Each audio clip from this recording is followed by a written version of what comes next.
Virgo friends, and welcome to your horoscope for December of 2022, our last horoscope of the 2022 year. And man, I gotta tell you, for December, Virgo, I'm actually really pumped for you because I feel like when we get into Capricorn season, we begin to light up the fifth house space of life for you. So there's a lot of energy, there's a lot of vitality that is available here. The things you like, the things you want, the things that you're interested in, the things you think are pretty, the things that express who Virgo really is become alive. So it's really kind of an interesting time, where some signs, as we're coming into this solstice time, they're having a different level of vigor available to them than you are. So I feel like it's a really nice vital time that is available to you. Now, again, I say cosmic results may vary because it depends on the level of lessons you're at in your current life, how these things are going to manifest out. But according to the astrological signatures, there's quite a bit of vitality on the table for you.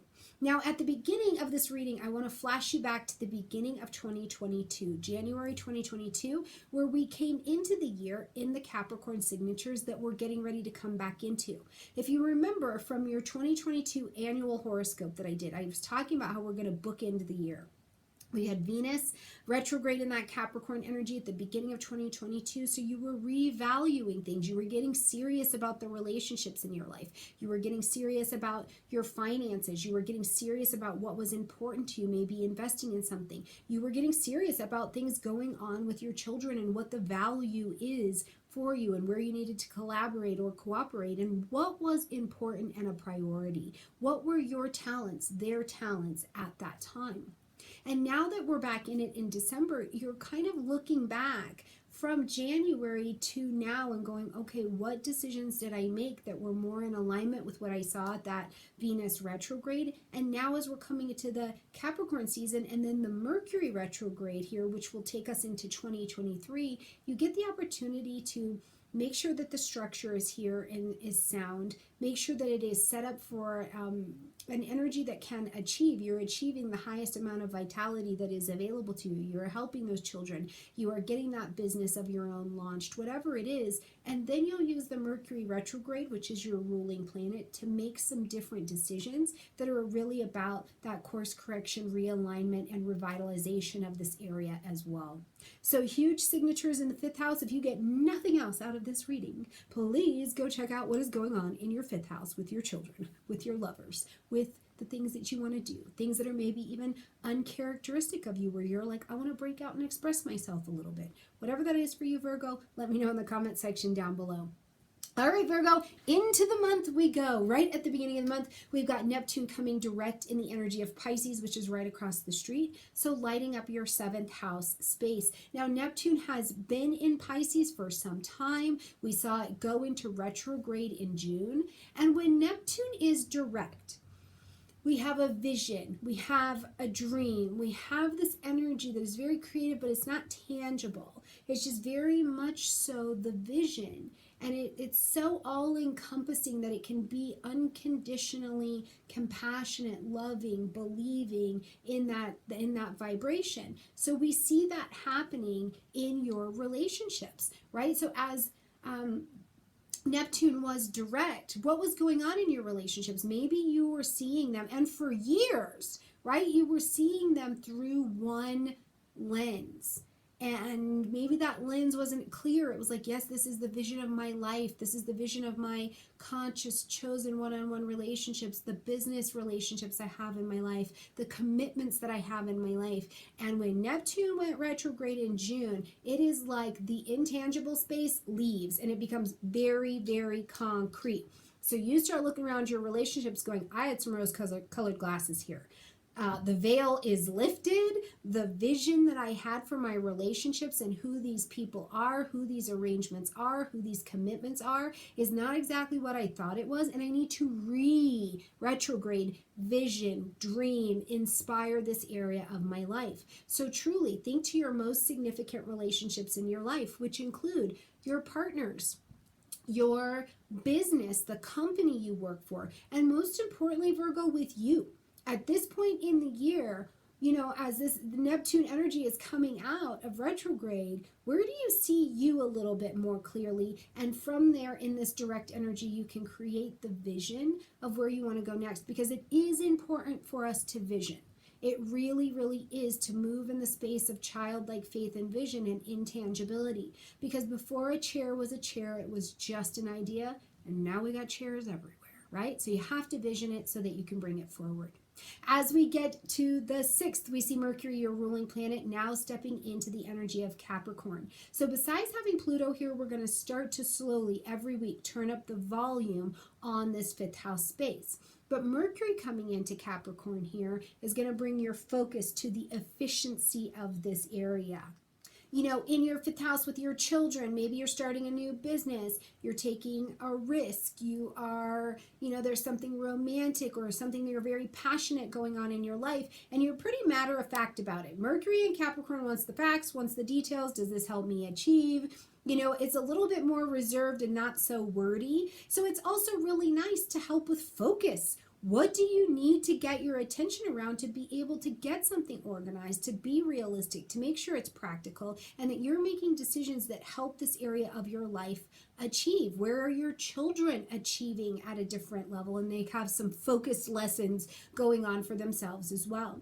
Now, when we get to December 12th, we are going to see Mercury move into its pre-retrograde shadow time at 8 degrees of Capricorn. So I want you locating on your chart between 8 degrees and 24 degrees of Capricorn. That's where this retrograde path of Mercury is going to work this time. So in the pre-retrograde shadow time, as Mercury is slowing down, it's going to bring your attention to what's going on with your children, most specifically, the ones have squeak toys. So let me know in the comment section down below what's refocusing for you in that energy. When we get to the 7th, we are going to have a full moon at 16 degrees of Gemini, fellow Mercury-ruled sign. And so this is going to ask you to end something, acknowledge something, or make a very big shift, finalization, or adjustment to something in your career. And when I say career, 10th house, what I also mean is, yes, your career, the actual work that you do out in the world, but your soul level calling, what do you feel like you're in alignment to do out in the world? Your reputation, what are you known as? Your title, what are you known as? Were you, the community service person and now you're the liaison for whatever? Were you single and now you're a parent? Were you single, now you're married, now you're divorced? What did you do in public that has changed title? And now what may be happening is that you're needing to relook at the strategy, Mars retrograde, also in Gemini, that you are using to put yourself out there. Talk about the experience, the emotional experience of what it's been like to have these changes. What are you studying and going over that will advance you in your career? Or are you sharing information at a level that's more in public in some way, like you're sharing what you've been learning? Whatever that is, it's calling for an adjustment under that energy.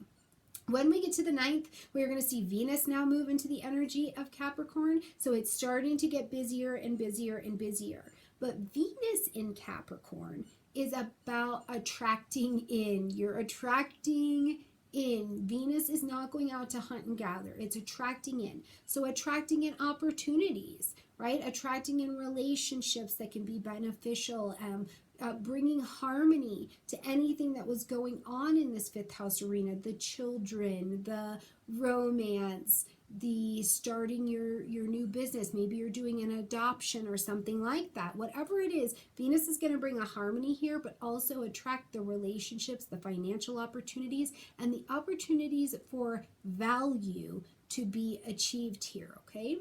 When we get to the 20th, we see Jupiter moving into the energy of Aries. Now, we saw Jupiter peek in here into Aries in May, so began to expand this 8th house for you, which is a house of healing, birth, death, trauma, astrology, joint resources, joint connections in some way, intimacy, you see into me, sex, all of these things. So you started to get an idea of how you were going to expand your wisdom out, or where you needed to gain some wisdom here as well. And sometimes what this looks like with Jupiter, depending on what your lessons are, is that you are learning about how you and or people suffer, and how through suffering humans are joined and can create healing. So there's a very big counseling energy that I think also goes into here as well.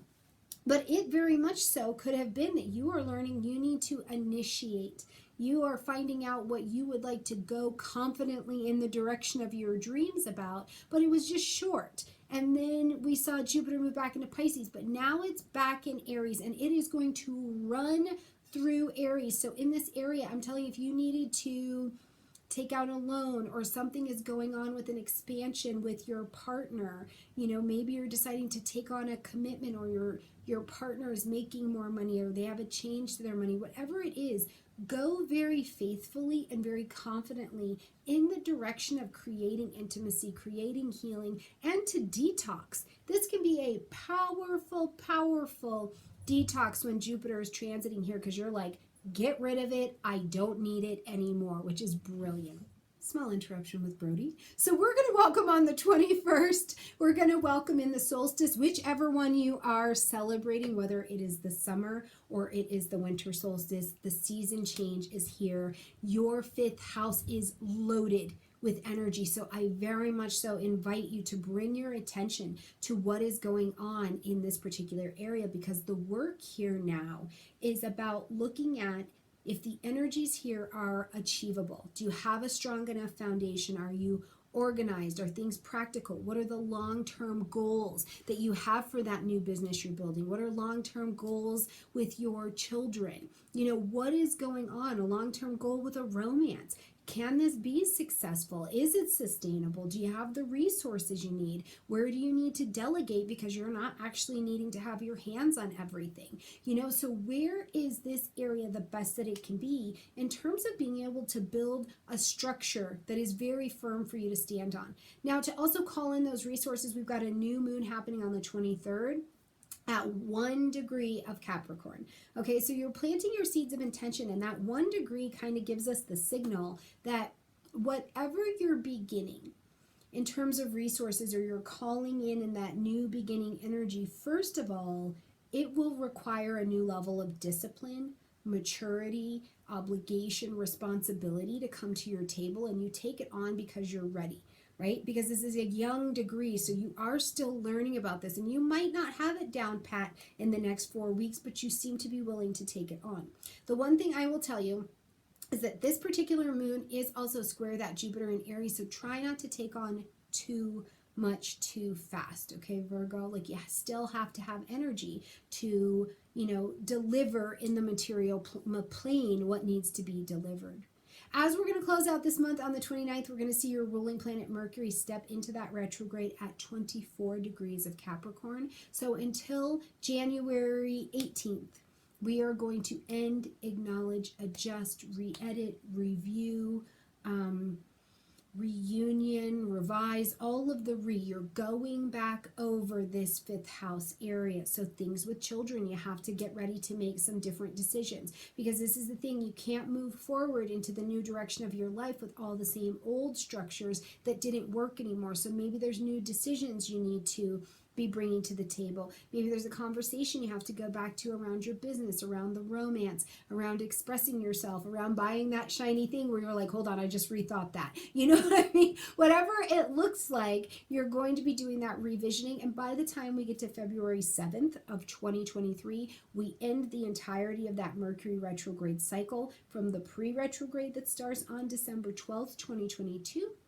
to where we end it fully February 7th of 2023. And then I think you're in a position where you feel prepared, comfortable, confident, and competent to make a lot more decisions in this area. But again, I ask you, go back to what were you revaluing January 2022, that as we're closing the year, things are in a different alignment, so you do feel better about what you're reviewing, because you understand that it is to continue to bring it into alignment and move things forward with a really nice amount of efficiency. All right, my beautiful Virgos, I hope you have an absolutely gorgeous December. I look forward to walking with you every week and every month of 2023. If you haven't caught your annual horoscope just yet, they are up, they are posted, they are ready for you. And if you are not on my email list yet, I would love to have you there. You can click in the description box down below. When there are sales, when there's information, when there's cosmic happenings happening, you get to be some of the first to know along with my patrons. So I would love to have your presence, and I email once a month because I can't stand lots and lots of emails. So love to have you. Click in the description box down below for all of those goods. Have a great month, and I'll see you in 2023.